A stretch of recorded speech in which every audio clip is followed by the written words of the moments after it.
BNP ফাঁদে পড়ে গেছে। বিএনপি প্রথমত ফাঁদে পড়ছে সালাউদ্দিন আহমেদের। এই কথা খুব স্পষ্ট, সালাউদ্দিন আহমেদের বিএনপি আর তারেক রহমানের বিএনপি এক না, পুরোপুরি ভিন্ন বিএনপি। তো বিএনপি প্রথমে সালাউদ্দিন আহমেদের ফাঁদে পড়ছে, এবং এর চেয়ে বড় ফাঁদে পড়ছে বাংলাদেশে বিএনপি আমাদের যে সোকল্ড সেকুলার, আমাদের যে সোকল্ড সুশীল সমাজ, তাদের ফাঁদে পড়ছে।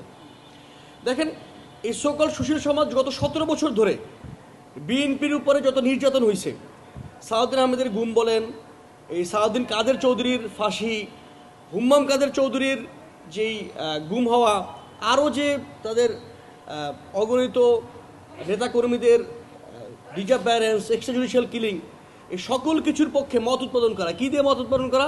এরা সব রাজাকার। মানে তখন একটা শব্দবন্ধনী ছিল, যেটা পত্রিকা টিভিতে দেখা যেত যে বিএনপি জামাত রাজাকার। তখন বিএনপি জামাত জোটে ছিল, ফলত উভয় দল রাজাকার। এই ফ্রেমিংয়ের মধ্য দিয়ে বিএনপির উপরে যত অত্যাচার হয়েছে সবগুলোকে লিগালাইজ করছে আমাদের সকল সুশীল সমাজ। এই সকল সুশীল সমাজ এখনও ওই রাজাকারের মধ্যে আটকায় রয়েছে, কিন্তু শব্দ চেঞ্জ হয়েছে। এখন হয়ে গেছে এনসিপি জামাত রাজাকার, এখন আর বিএনপি জামাত রাজাকার নাই।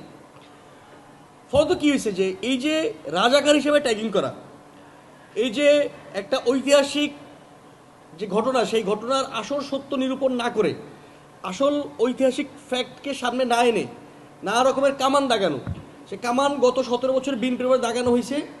এখন আবার বিএনপিকে সামনে রেখে সেটা এনসিপি আর জামাতের উপরে দাগাচ্ছে আমাদের সকল সুশীল সমাজ।